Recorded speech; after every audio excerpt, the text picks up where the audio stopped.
The Battle of Ramillies, ˈræmɪliːz, fought on 23 May 1706, was a major engagement of the War of the Spanish Succession. For the Grand Alliance, Austria, England, and the Dutch Republic, the battle had followed an indecisive campaign against the Bourbon armies of King Louis XIV of France in 1705. Although the Allies had captured Barcelona that year, they had been forced to abandon the campaign on the Moselle, had stalled in the Spanish Netherlands, and suffered defeat in northern Italy. Yet despite his opponent's setbacks, Louis XIV was desirous of peace, but he wanted it on reasonable terms. For this end, and in order to maintain their momentum, the French and their allies would swing over to the offensive in 1706. The campaign began well for Louis XIV's generals. In Italy, Marshal Vendôme had defeated the Austrians at the Battle of Calcinata in April, while in Alsace Marshal Villars had forced the Margrave of Baden back across the Rhine. Encouraged by these early gains, Louis XIV urged Marshal Villeroy to go over to the offensive in the Spanish Netherlands and, with victory, gain a fair peace. Accordingly, the French marshal set off from Louvain at the head of 60,000 men and marched towards Tienen, as if to threaten îrämɪliːz. Also determined to fight a major engagement, the Duke of Marlborough, commander-in-chief of Anglo-Dutch forces,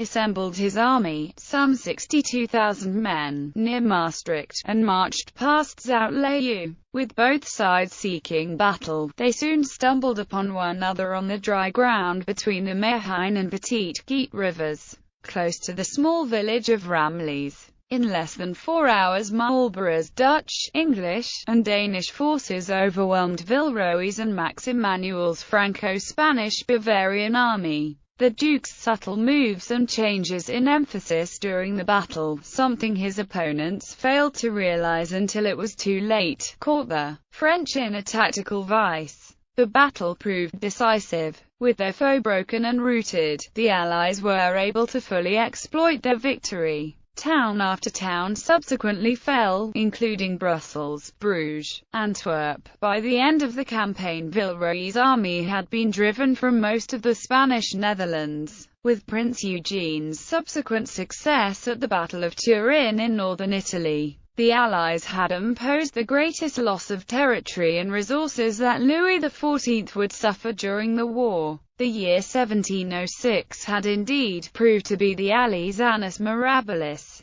Background: after their disastrous defeat at Blenheim in 1704, the next year brought the French some respite. The Duke of Marlborough had intended the 1705 campaign, an invasion of France through the Moselle Valley, to complete the work of Blenheim and persuade King Louis XIV to make peace. But the plan had been thwarted by both friend and foe alike. The reluctance of his Dutch allies to see their frontiers denuded of troops for another gamble in Germany had denied Marlborough the initiative. But of far greater importance was the Margrave of Baden's pronouncement that he could not join the Duke in strength for the coming offensive. This was in part due to the sudden switching of troops from the Rhine to reinforce Prince Eugene in Italy, and part due to the deterioration of Baden's health brought on by the reopening of a severe foot wound he had received at the storming of the Schellenberg the previous year. Moreover, Marlborough had to cope with the death of Emperor Leopold I in May and the accession of Joseph I,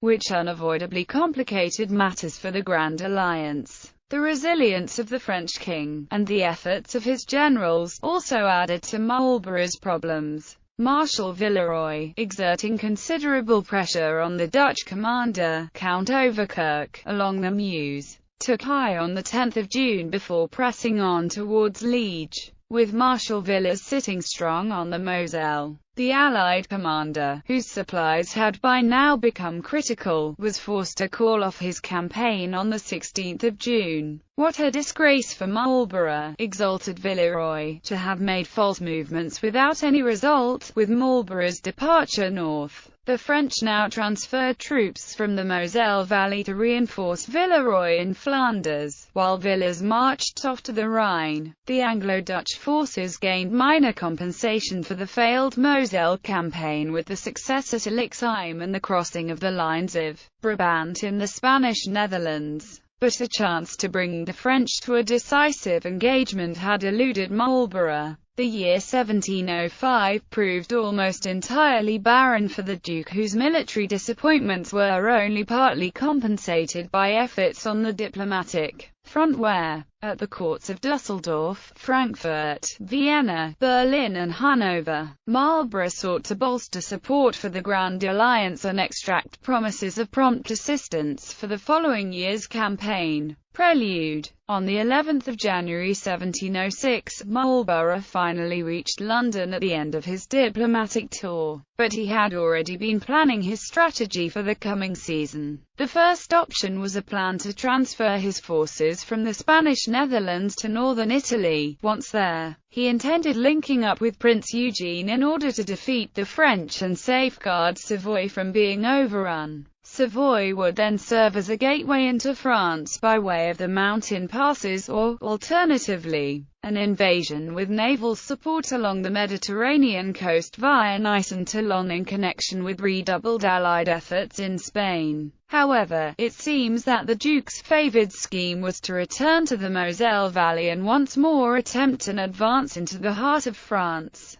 But these decisions soon became academic. Shortly after Marlborough landed in the Dutch Republic on the 14th of April, news arrived of major Allied setbacks in the wider war. Determined to show the Grand Alliance that France was still resolute, Louis XIV prepared to launch a double surprise in Alsace and northern Italy. On the latter front, Marshal Vendôme defeated the Imperial Army at Calcinata on the 19th of April, pushing the Imperialists back in confusion. In Alsace, Marshal Villars took Baden by surprise and captured Haguenau, driving him back across the Rhine in some disorder, thus creating a threat on Landau. With these reverses, the Dutch now refused to contemplate Marlborough's ambitious march to Italy or, indeed, any plan that denuded their borders of the Duke and their army. Therefore, in the interest of coalition harmony, Marlborough prepared to campaign in the Low Countries.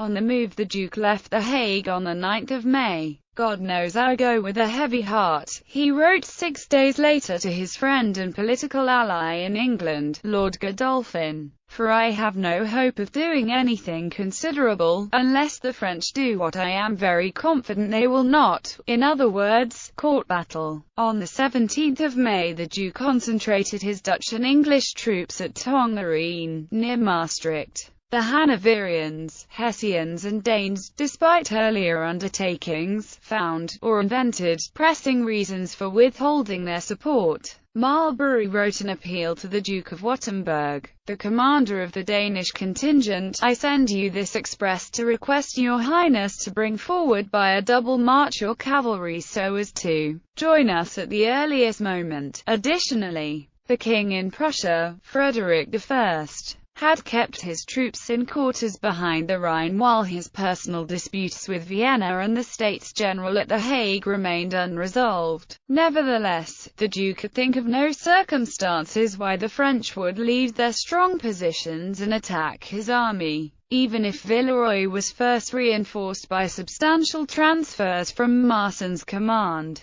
But in this he had miscalculated. Although Louis XIV wanted peace, he wanted it on reasonable terms. For that, he needed victory in the field and to convince the Allies that his resources were by no means exhausted. Following the successes in Italy and along the Rhine, Louis XIV was now hopeful of similar results in Flanders. Far from standing on the defensive therefore, and unbeknown to Marlborough, Louis XIV was persistently goading his marshal into action. Villeroy began to imagine, wrote Saint Simon, that the king doubted his courage, and resolved to stake all at once in an effort to vindicate himself. Accordingly, on the 18th of May, Villeroy set off from Louvain at the head of 70 battalions. 132 squadrons and 62 cannon, comprising an overall force of some 60,000 troops, and crossed the river Dyle to seek battle with the enemy. Spurred on by his growing confidence in his ability to outgeneral his opponent, and by Versailles' determination to avenge Blenheim, Villeroy and his generals anticipated success. Neither opponent expected the clash at the exact moment or place where it occurred.